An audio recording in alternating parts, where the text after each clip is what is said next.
الحمد لله وكفى وسلام على عباده الذين اصطفى أما بعد. فأعوذ بالله من الشيطان الرجيم. بسم الله الرحمن الرحيم.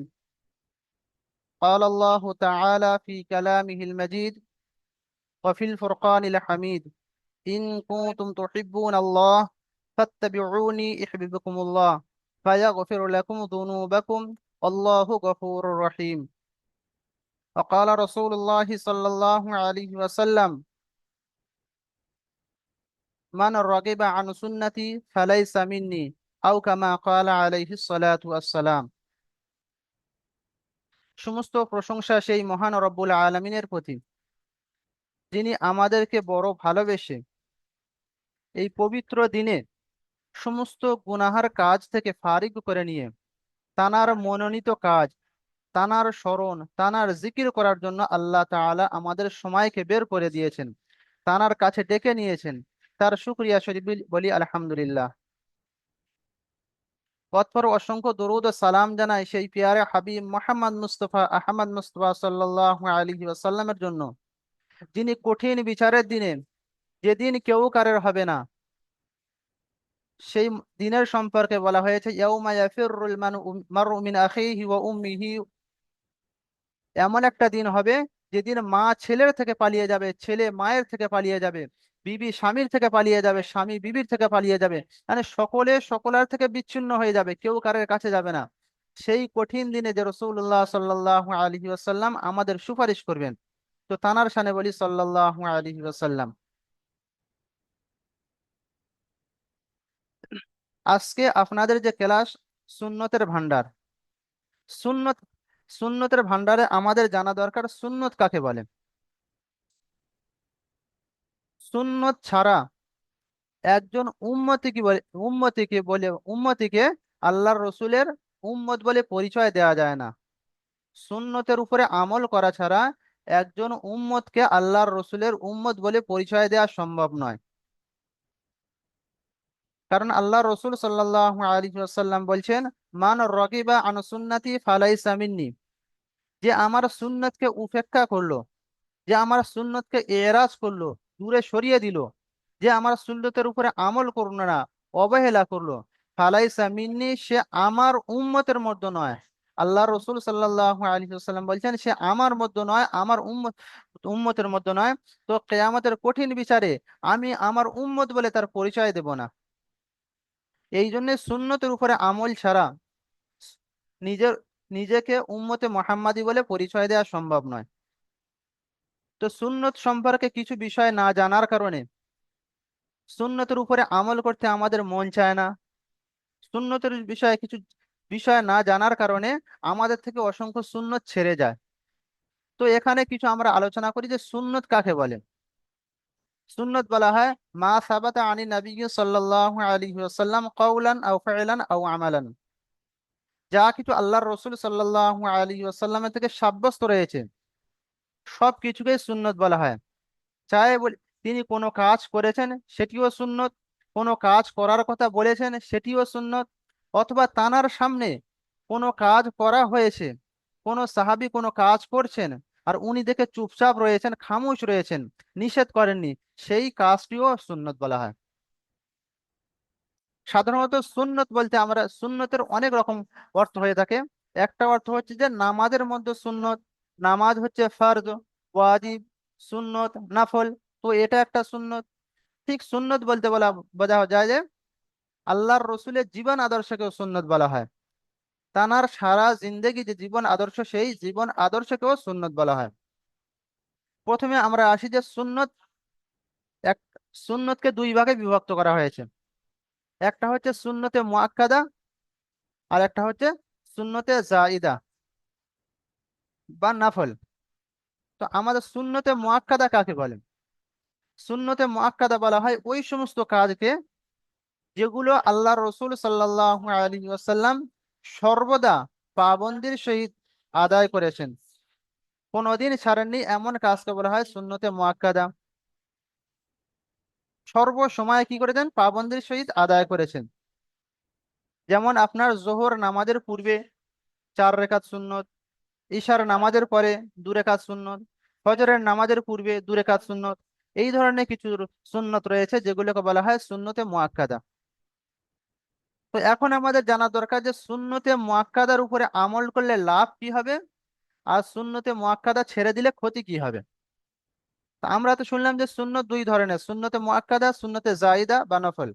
তো সুন্নতে মুআক্কাদা বললাম যে যে সমস্ত বিষয়ের উপর আল্লাহ রসুল সাল্লাল্লাহু আলাইহি ওয়াসাল্লাম সর্বদা আমল করেছেন তাকে বলা হয় সুন্নতে মুআক্কাদা। তো সুন্নতে মুআক্কাদার উপরে আমল করলে লাভ কি?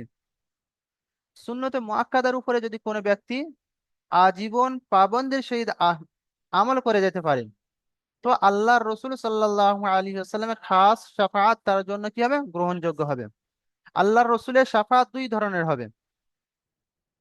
একটা হচ্ছে আম শাফাআত, একটা হচ্ছে খাস শাফাআত। মানে শাফাআত থেকে মুরাদ হচ্ছে যে কিয়ামতের ময়দানে যে সুপারিশ করা হবে, সেই সুপারিশ আল্লাহর রসুলের 2 ধরনের হবে। একটা খাস সুপারিশ হবে, একটা হবে আম সুপারিশ হবে। এখানে যে আম সুপারিশ হবে, এই আম সুপারিশের ক্ষেত্রে উম্মতে মুহাম্মাদি তো শামিল রয়েছে, তার সাথে সাথে অন্যান্য নবীর যে সমস্ত উম্মত রয়েছেন তানারাও থাকবেন। এমনকি কাফির মুশরিকিন যারা রয়েছে, বেদিন যারা রয়েছেন, সকলেই এই আম সুপারিশের মধ্যে কি হবে, দাখিল হয়ে যাবে, প্রবেশ হয়ে যাবে। তো আম সুপারিশ কাকে বলে, আম শাফাআত কাকে বলা হয়? কিয়ামতের কঠিন বিচারে আল্লাহ তাআলা যখন বিচার শুরু করার জন্য কি হবে, স্টেজ কায়েম করবেন, ময়দান কায়েম করবেন, কিন্তু বিচার শুরু হবে না।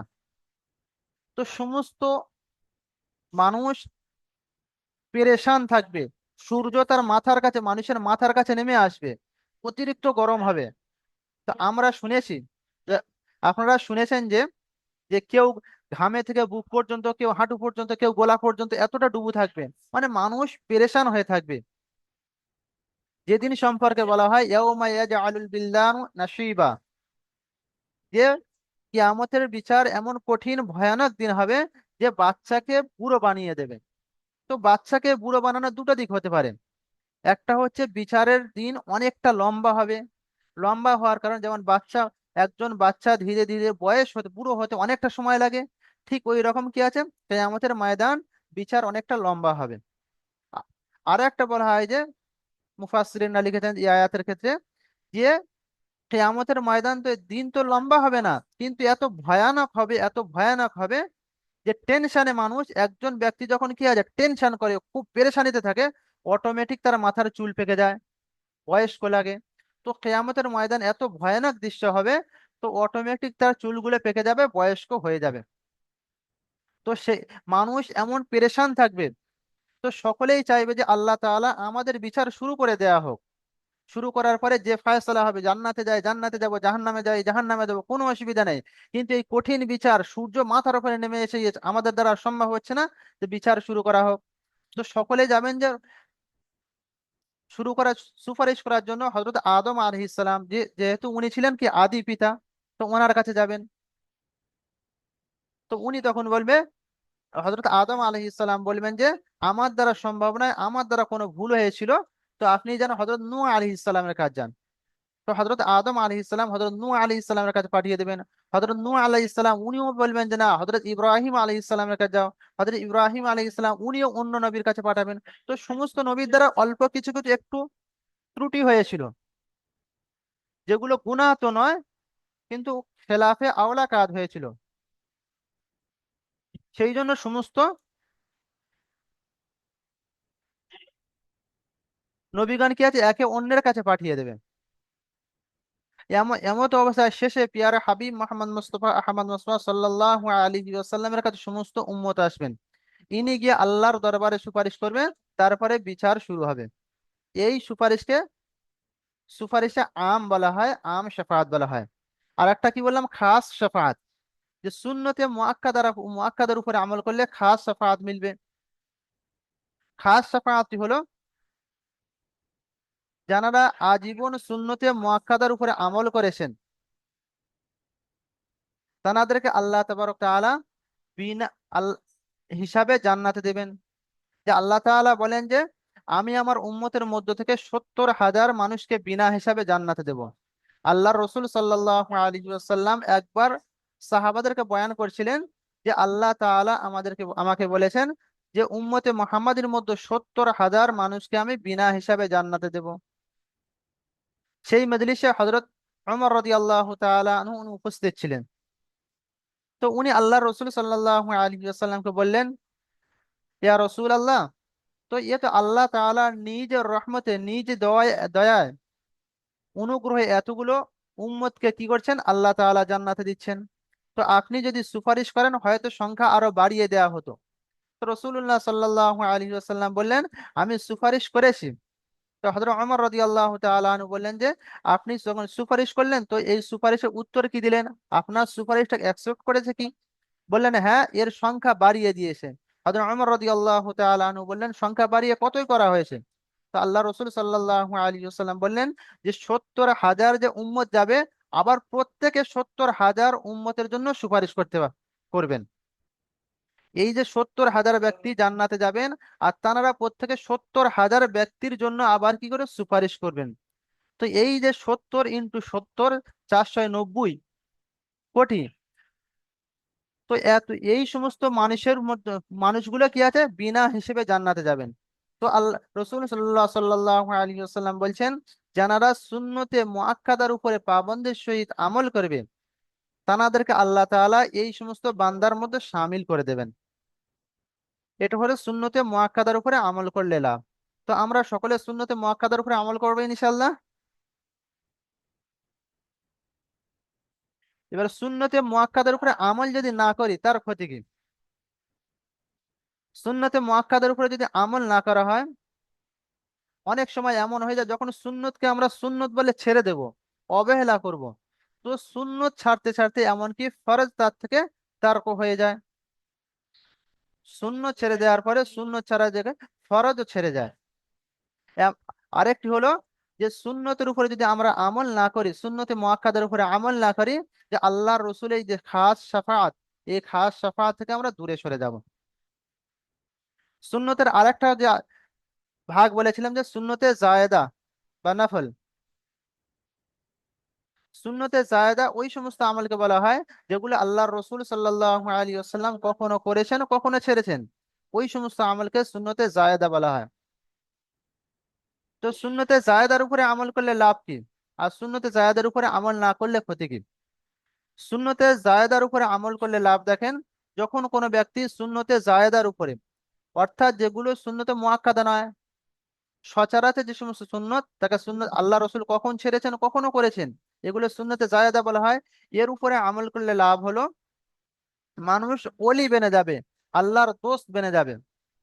যখন কোনো মানুষ অতিরিক্ত খুব বেশি বেশি সুন্নতে জায়েদার উপরে নফলের উপরে পাবন্দি করে, আদায় করেন, তখন আল্লাহ তাআলা সেই ব্যক্তিকে নিজের এতটা মনোনীত বানিয়ে নেন, এতটুকু মনোনীত বানিয়ে নেন, তিনি জমিনে তো বসে থাকবেন, কিন্তু জমিনে বসে বসে কি আছে, আসমানের খবর নেন। আমরা অনেক পীর সাহেব আল্লাহ আলাদের সম্পর্কে শুনেছি যে তানারা বসে রয়েছেন এখানে, কিন্তু অন্য জায়গার খবর বলছেন। তানারা আজকে রয়েছেন এখানে, আর আজ থেকে 100 বছর পরে কি ঘটবে সেই সময়ের ঘটনা বলে দিচ্ছেন। এগুলো হচ্ছে নফলের উপরে সুন্নতে জায়েদার উপরে আমল করার এগুলোর ফলাফল। তো এই পরিপ্রেক্ষিতে একটা কথা বলি, হযরত থানবী রহমতুল্লাহ আলাইকে জিজ্ঞাসা করা হয়েছিল, আজ থেকে 150 বছর আগে, 200 বছর আগে ওনাকে জিজ্ঞাসা করা হয়েছিল যে হযরত ফিলিস্তিনের জমিনকে বিক্রি করা যায়, ইসরায়েলের কাছে বিক্রি করা যায় আছে না নেই। তিনি সেই সময় ফতোয়া দিয়েছিলেন যে ফিলিস্তিনের জমিনকে অন্য কোথাও বিক্রি করা জায়েজ নয়। তো সেই সময়ের আরব মামালিকের যে সমস্ত মুফতিয়ানে কেরাম ছিলেন, তানারা বলেছিলেন, জমিন রয়েছে, জমিন বিক্রি করবে, জমিন বিক্রি করবেন, টাকা নেবেন, অসুবিধা কিসের? কিন্তু আশরাফ আলী থানভী রহমতুল্লাহ আলাই উনি বলেছিলেন জায়েজ নয়। তো সেই সময় যদি তানার ফতোয়ার উপরে আমল করা হতো, তো আজকের পরিণতি আর বলার উপেক্ষা রাখে না। এগুলো হলো সুন্নতের জায়েদা বা নফলের উপর আমল যখন করে মানুষ, ভবিষ্যতে কি হবে অনেক দূরদর্শী, তো আল্লাহ তাআলা তানার দিলের মধ্যে দিয়ে দেন। তো সুন্নতের জায়েদা আমরা ধোকায় পড়ে থাকি, ধোকায় পড়ে যায় যে একজন ব্যক্তি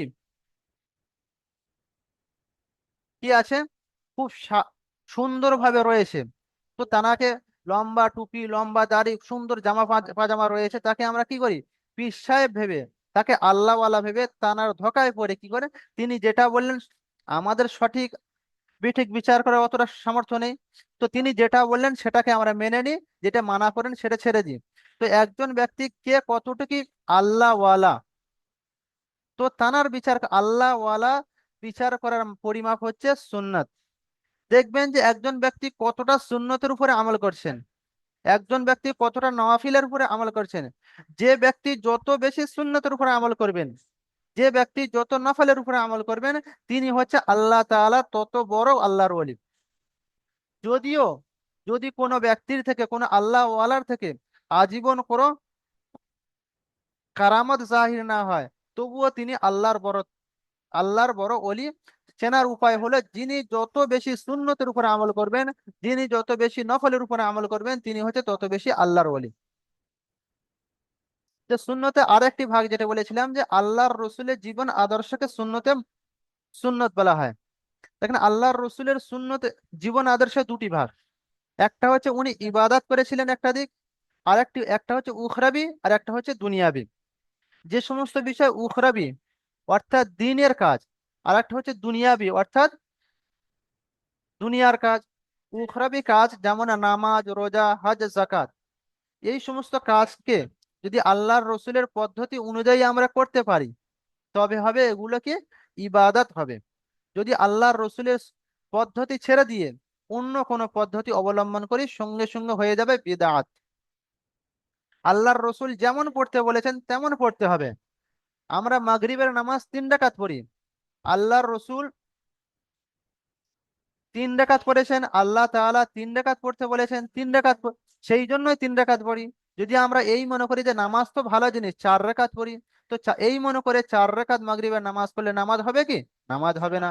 অথবা যদি আমরা ভাবি যে আসরে 3 রাকাত পড়বো, মাগরিবে 4 রাকাত পড়বো, যে আল্লাহর রসুলের খেলাফ পড়বো, তো এখানে সম্পূর্ণ এ নামাজ নামাজ তো নেকির পরিবর্তে কি হবে? গুনাহ হবে। তো ইবাদাত যেগুলো রয়েছে, সেগুলো আল্লাহর রসুলের পদ্ধতি অনুযায়ী যদি করা হয় তাহলে সব সেগুলো হবে ইবাদাত। আর যদি আল্লাহর রসুলের পদ্ধতি ছেড়ে দিয়ে অন্য কোন পদ্ধতি অবলম্বন করা হয়, সেটা হবে বিদআত। দরুদ পাঠানো, আল্লাহর রসুল যেভাবে দরুদ পাঠানোর কথা বলেছেন, আল্লাহ রসুল যেভাবে দরুদ পড়ার কথা বলেছেন, সেইভাবে যদি আমরা দরুদ পড়তে পারি, পাঠাতে পারি, তাহলে হবে ইবাদাত। যদি তানার পদ্ধতি ছেড়ে দিয়ে অন্য কোনো পদ্ধতি, সাহাবারা যেমন ভাবে পড়েছেন, আল্লাহর রসুল ভাবে যেমন পড়েছেন, তাবেঈনরা যেভাবে দরুদ পড়েছেন, সেইভাবে যদি না পড়ে অন্য কোনো পদ্ধতি অবলম্বন করি, সঙ্গে সঙ্গে দরুদ একটা ভালো জিনিস, কিন্তু সঙ্গে সঙ্গে কি হবে? বিদআত হয়ে যাবে। মোট কথা, যে সমস্ত ইবাদাতকে আল্লাহর রসুলের পদ্ধতি ছেড়ে দিয়ে অন্য কোন পদ্ধতি অবলম্বন করলে সেই ইবাদাত নেকির পরিবর্তে গুনাহ মিলবে। আরেকটি হলো কি? দুনিয়ার কাজ। এখানে লক্ষণীয় বিষয় যে দুনিয়ার কাজ, দেখেন আমরা দুনিয়ার সব কাজ করব। আল্লাহর রসুল তিনি কি ছিলেন? বাশার ছিলেন, ইনসান ছিলেন। আমরা যেমন ইনসান, তিনিও একজন আমাদের মতো ইনসান ছিলেন। আমাদের যেমন তাকাদা রয়েছে, সামাজিক, শারীরিক, আর্থিক, সমস্ত প্রয়োজন রয়েছে, আল্লাহর রসুল ইনসান হওয়ার দিক থেকে ওনার সমস্ত প্রয়োজন আদি ছিল। আমরা যেমন খানা খাওয়ার প্রয়োজন, আমাদের যেমন প্রয়োজন, ওনারও খানা খাওয়ার প্রয়োজন ছিল। আমাদের যেমন কি আছে বসবাসের প্রয়োজন, ওনারও তেমন বসবাসের প্রয়োজন ছিলেন। আমাদের যেমন কি আছে চলাফেরার প্রয়োজন, ওনারও তেমন চলাফেরার প্রয়োজন ছিলেন। তো আমাদের যে সমস্ত জিনিসের দরকার, তো ওনার সম্পূর্ণ সেই সমস্ত জিনিসের দরকার ছিল। তো এগুলো হচ্ছে দুনিয়ার কাজ। এই দুনিয়ার কাজকে 24 ঘন্টা, ভাই খেয়াল করেন, 24 ঘন্টা আমরা যে সমস্ত কাজ করছি, এই কাজগুলোকে সম্পূর্ণ দুনিয়ার কাজ করছি, কিন্তু এই কাজগুলি আল্লাহর রসুলের পদ্ধতি অনুযায়ী। যে আল্লাহর রসুল খানা খেয়েছেন, আমরাও খানা খাচ্ছি। আমরা খানা খাচ্ছি, খানা খাওয়ার পেট ভরছে, শক্তি হচ্ছে। তো আল্লাহর রসুল কি আছে? খানা খাচ্ছেন, ওনারা পেট ভরছেন, শক্তি হচ্ছে। তো এক খানা খাওয়ার ক্ষেত্রে যদি আমরা আল্লাহর রসুলের পদ্ধতি অবলম্বন করতে পারি, এই খানা খাওয়াটা আমাদের জন্য হবে ইবাদাত। খাবো, আমার রোজগার, আমার রুজি আমি খাবো, আর খানা খাওয়ার পরে কি হবে? সম্পূর্ণ ইবাদাত হয়ে যাবে। খানা খাওয়ার সময় যদি কোনো ব্যক্তি মনে করে এই যে খানা রয়েছে, এই খানা খাবো, খাওয়ার পরে শরীরে যে শক্তি হবে, অপরের উপরে কি করবো? জুলম করব। এই খানা খাওয়ার পরে শরীরে যা শক্তি হবে, অন্যের মাল চুরি করব। এই এই খানা খাওয়ার পরে যে শক্তি হবে, তার দিয়ে সেই শক্তিকে অপব্যবহার করব। এরম যদি উদ্দেশ্য থাকে, সেই খানা খাওয়াটাই কি গুনাহ হয়ে যাবে। কিন্তু যদি খানা খাওয়ার সময় এমন উদ্দেশ্য করে যে আমি এই খানা খাচ্ছি, খানা খাওয়ার পরে শরীরে যে আল্লাহ তাআলা শক্তি দিবেন, সেই শক্তি দিয়ে আমি কি করবো, আল্লাহ তাআলার ইবাদত করবো, নামাজ পড়বো, রোজা রাখবো, হজ করবো, জাকাত, তো এইরকম যদি উদ্দেশ্য থাকে, তাহলে কি হবে, এই খানা খাওয়াটাই কি হবে, সম্পূর্ণ ইবাদতে পরিণত হয়ে যাবে। তো আজকে আমরা খানা খাওয়া সম্পর্কে কিছু সুন্নত যে আল্লাহ রসুল কিভাবে খেতেন সেই সম্পর্কে কিছু আলোচনা করি, আসেন। খানা খাওয়ার যে আদব সময়ের মধ্যে সর্বপ্রথম আদব হচ্ছে যে, যে খানা যে খানা আমাদের সামনে আনা হয়েছে সেই খানা সম্পর্কে তাহকিক করা। যে যখন আমরা বাড়িতে খাবো সেক্ষেত্রে আমরা তাহকিক করবো যে ম- যে খানাটা কোথা থেকে এসেছে। আমরা বাড়ির সদস্য প্রত্যেকে মনে করেন আজকে আমরা খাসির মাংস বাড়িতে এনে দিইনি, কিন্তু খাওয়ার সময় বাড়ি ঘর থেকে স্ত্রী কি দিচ্ছেন, ওয়াইফ দিচ্ছেন, খাসির মাংস দিচ্ছেন। তো খানাকে তাহকিক করা যায়, আমি যে খানা এনে দিই, এ খানা এলো কোথা থেকে, উনি তো চুরি করে আনেননি, কোথা থেকে এসে এই খানাটা হালাল না হারাম এটা তাহকিক করে খাওয়া। দ্বিতীয়ত খানার আদব হচ্ছে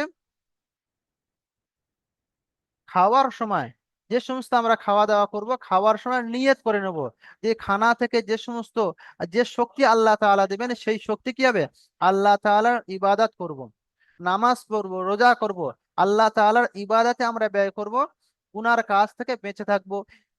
এই উদ্দেশ্য যদি খানা খাওয়া হয়, তো খানা খাওয়া তার উপরে যে শক্তি আসবে সমস্ত সবকিছু ইবাদতে পরিণত হবে। তৃতীয়ত খানা খাওয়ার তৃতীয় সুন্নত হচ্ছে, আদব হচ্ছে খানা খাওয়ার পূর্বে সর্বপ্রথম তাহাকিক করে নিলাম খানা কোথা থেকে এসেছে। তারপরে কি আছে, খানা খাওয়ার সময় ভালো নিয়ত করব যে এর থেকে যে শক্তি হবে আল্লাহর রাস্তায় ব্যয় করব।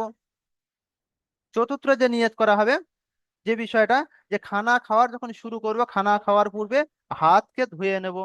যদি আমরা হাত না ধুয়ে নিই তো হাতের মধ্যে ময়লা লেগে থাকবে, সেই সমস্ত ময়লাকে কি হবে, নিজের পেটের মধ্যে যাবে, গিয়ে অসুস্থ হয়ে পড়বো।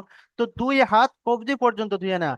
আমরা কি করে শুধু এই পর্যন্ত ধুই না, দুই হাতকে কবজি পর্যন্ত ধুয়ে নেওয়া।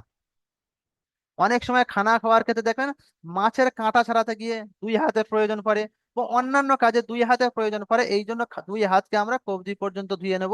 কবজি পর্যন্ত ধুয়ে নেওয়া এটা হচ্ছে খানার সুন্নত। দ্বিতীয়ত খানা খাওয়ার পূর্বে কি করব, যখন আমরা খানা খাওয়ার সময় বসবো, খানা বসে বসে খাবো, দাঁড়িয়ে দাঁড়িয়ে খাবো না। খানা দাঁড়িয়ে দাঁড়িয়ে কারা খায়, গরু, ছাগল, ঘোড়া, জীবজন্তু যারা জানোয়ার তারা হচ্ছে খানা দাঁড়িয়ে দাঁড়িয়ে খায়। তো যদি আমরা যদি খানা দাঁড়িয়ে দাঁড়িয়ে খাই, তো জানোয়ার আর আমাদের মধ্যে পার্থক্য কি হলো। জানোয়ার থেকে মুরাদ পশু যারা, দেখেন গরু, ছাগল, উট, ভৈঁসা, এই সমস্ত জিনিসকে এরা খানা দাঁড়িয়ে দাঁড়িয়ে খায়। তো আমাদের আরো এই সমস্ত পশুর মধ্যে পার্থক্য তারা খানা দাঁড়িয়ে দাঁড়িয়ে খায়, আর আমরা বসে বসে খাবো। যে আর বসার পদ্ধতি কি, আল্লাহ রসুল সাল্লাল্লাহু আলাইহি ওয়াসাল্লাম খানার ক্ষেত্রে তিনটি পদ্ধতি বলেছেন। কিতাবের মধ্যে এসছে যে একটা হচ্ছে উবুর হয়ে বসা। উবুর হয়ে অর্থাৎ দুই, যেটা কুকুরের হালাতে বসে বলা হয়, দুই পা নিচে থাকবে আর পা দুটো সোজা করে এইভাবে। দ্বিতীয় আছে কি আছে, দ্বিতীয় সূরাত হচ্ছে নামাজের হালাতে বসা, আত্তাহিয়াতু। আত্তাহিয়াতু পড়ার সময় যেভাবে আমরা পড়ি সেইভাবে বসবো। তবে আত্তাহিয়াতুর ক্ষেত্রে কি হয়, ডান পাটা দাঁড় করিয়ে দিতে হয়, কিন্তু খাওয়ার সময় দাঁড় করিয়ে দেবো না, দুটো পা সব একে অপরের উপরে রেখে দেবো। তৃতীয় সূরাত হচ্ছে যে, যেমন চার জানু আমাদের দিকে বলা হয় আটুঙ্গুরিয়ে বসা, এক ঠ্যাং তুলে বসবো। তো এই তিনটি পদ্ধতির মধ্যে থেকে কোনো একটা পদ্ধতি অবলম্বন করে আমরা খানা খাবো। তো যেখানে চেয়ার টেবিলের ব্যবস্থা রয়েছে, চেয়ার টেবিল থেকে পরহেজ করা বাঁচা দরকার। তবে কোনো জায়গায় যদি কেউ খেয়ে নেন তো এ কোনো অসুবিধা নেই। কোনো বিয়ে বাড়িতে গিয়েছেন সেখানে খানা চেয়ার টেবিলে দিচ্ছেন, যদি আমরা নিচে বসে খাই কেমন লাগবে, সম্পূর্ণ সামাজিকতার খেলাপ হবে। এই জন্য যখন বাড়ি থাকবো, যদি কোনো পেরেশানি না থাকে, সেক্ষেত্রে আমরা কি আছে, নিচে বসে খানা খাবো, এই পদ্ধতিতে বসে খানা খাবো। আর যখন আমরা কি আছে কোনো জায়গায় চলে গেলাম, মেহমান বাড়ি গেলাম, তানারা যেভাবে দিবেন সেইভাবেই খানা খেয়ে নেবো। খানা খাওয়ার আরো একটি আদব হচ্ছে খানা যখন সামনে আসবে, যা কিছু সামনে এসেছে সেটাই খেয়ে নেওয়া। যে আজকে মাছ হলো না কেন, ডিম হলো না কেন, কোনো বিষয়ে কি আছে চাপাচাপি না করা ঘরওয়ালাদের। ঠিক অনুরূপ ভাবে খানা যেমন ভাবে তিনি কষ্ট করে বানিয়ে দিয়েছেন, সেই খানার উপরে শুকরিয়া আদায় করা, তার মধ্যে কোনো রকম দোষ ত্রুটি না ধরা। যে খানায় লবণ হয়নি, ডাল হয়নি, তেল হয়নি, ঝাল হয়নি, এইভাবে কি আছে দোষ ত্রুটি না ধরা খানার আদব সমূহের মধ্যে। ঠিক অনুরূপ ভাবে খানা খাওয়ার আরো একটি আদব হলো, যখন খানা খাবো, যে একা একা না খেয়ে কোনো মেহমানকে ডেকে নেব। মেহমান যদি না থাকে, অন্তত কি আছে, যারা বিবি বাচ্চা রয়েছে তাদেরকে নিয়ে একই খাঞ্জায় খাবো। যখন একত্রিত ভাবে খানা খাওয়া হয়, খেয়ে দেখবেন এর মধ্যে আল্লাহ তাআলা বরকত রেখেছেন। আলাদা আলাদা ভাবে খাওয়ার পরে পেট তো ভরে যায় কিন্তু তৃপ্তি হয় না। খাঞ্জায় খেয়ে দেখবেন যে একটা মনের আনন্দ আসে। যখন স্বামী স্ত্রী সাথীদের সাথে খাওয়া, এটে বাড়ি যখন রয়েছে বাচ্চাদের সাথে নিয়ে, বিবির সাথে নিয়ে যখন একসঙ্গে খানা খাবেন না, খানার মধ্যে একটা কি আনন্দ আসবে, নিজেদের মধ্যে কি মহাব্বত তৈরি হবে। এই জন্য বিবি বাচ্চাদের সকলকে নিয়ে, বাচ্চাদের নিয়ে খেতে একই খাঞ্জায় খাওয়ার চেষ্টা করব। এবার খাবার যখন শুরু হয়ে যাবে, খাওয়ার মধ্যেও কিছু আদব রয়েছে। যে খাওয়া যখন শুরু করা হবে, খাওয়ার সময় দোয়া পড়ে নেওয়া, বিসমিল্লাহ বলে শুরু করা। দ্বিতীয় হচ্ছে খাওয়ার, যে খানা আল্লাহ তাআলা আমাদের জন্য কি আছে নিয়ে এসেছেন, সেই খানার প্রশংসা করা। খানা খাওয়ার শেষে আলহামদুলিল্লাহ বলা। খানার শেষে যে দোয়া রয়েছে সেই সমস্ত দোয়াগুলো পাঠ করা। খানা খেতে খেতে মাঝখানে ভাই কেউ বোর্ড শেয়ার করছেন।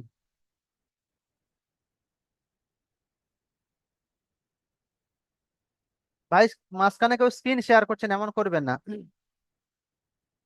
তো খানা খাওয়ার আদব সময়ের মধ্যে কি আছে, যে মাঝে মাঝে খানা খাওয়ার মাঝে মাঝে কি আলহামদুলিল্লাহ বললো, বিসমিল্লাহ বলে তো শুরু করলাম, খাওয়া খাওয়ার মাঝে মাঝে আলহামদুলিল্লাহ বলবো। খানা খাওয়ার শুরুতে যে দোয়া রয়েছে সেই দোয়া পড়ে নেবো। খানা খেতে খেতে যদি কি আছে, দোয়া ভুলে যায় শুরুতে, মাঝখানে গিয়ে বিসমিল্লাহি আউয়ালাহু ওয়া আখিরু পড়ে নেবো। খানার মাঝে মাঝে কি করব, পানি খাবো। পানি পান করার প্রয়োজন পড়লে পানি পান করব। আর পানি পান করার যে সুন্নত রয়েছে, যে আদব রয়েছে, সেই আদব অনুযায়ী কি করে আমরা পানি পান করব। খাবারের শেষের দিকে হচ্ছে যে যে খানা যখন আমাদেরকে দেওয়া হবে, একদিক থেকে খাওয়া, নিজের দিক থেকে খাওয়া। মনে করেন 3-4 জন সাথী রয়েছি, বা এমনি প্লেটে যদি দিয়ে দেওয়া হয়, সেক্ষেত্রে খানা নিজের সাইড থেকে খানা খাওয়া, মাঝখান থেকে না খাওয়া। কারণ আল্লাহ তাবারক তাআলা কি বলে, মাঝখানে খানার মধ্যে বরকত দিয়ে দেয়। এবার সেই জায়গায় যদি আমরা খানা তুলে নিই, তো বরকত আর আসবে না। এই জন্য খানা এক সাইড থেকে খাওয়া। হ্যাঁ, যদি ভালো মন্দ হয়, খানজায় মনে করেন 4-5 রকম দেওয়া রয়েছে, যদি নিজের দিক থেকে খাই, মনে করেন নিজের দিকে ডাল পড়ে গিয়েছে আর অন্য সাথী ভাইয়ের দিকে খাসির মাংস পড়ে গিয়েছে, সেক্ষেত্রে কি করবেন? তো পেরেশান হয়ে যাবেন। এই জন্য যখন 2-3 রকম খানা থাকবে, সেক্ষেত্রে এখতিয়ার রয়েছে, আপনি সব দিকে হাত ছড়িয়ে খেতে পারেন। তা না হলে শুধু যদি কি আছে, ডাল খেয়ে উঠে যেতে হবে। যখন একাধিক খানা থাকবে, সেক্ষেত্রে কোনো অসুবিধা নেই, চারদিক থেকে খেতে পারেন। তবে নিজের দিক থেকে খাওয়া শুরু করবেন, যেদিকে অন্যান্য সবজি রয়েছে সেদিক থেকে তুলে নিয়ে নিতে পারেন। আর খাওয়ার শেষের আদবের মধ্যে হচ্ছে যে, যখন আমরা খাওয়া খাওয়া শেষ করব, ভালো করে প্লেটকে, যে বর্তনে আমরা খানা খাবো সেই প্লেটকে পরিষ্কার করে নেওয়া, এটা একটা বহুত বড় জিনিস। এটা সুন্নত আছে, তার সাথে সাথে আল্লাহ তাআলা এর মধ্যে শিফা রেখেছেন। আর খাওয়ার মাঝে মাঝে খেতে, খাওয়ার আদব হচ্ছে যে খাওয়ার মাঝে মাঝে উঙ্গলিকে চেটে নেওয়া। আর শেষের সুন্নত হচ্ছে যে উঙ্গলিকে চেটে নেওয়া।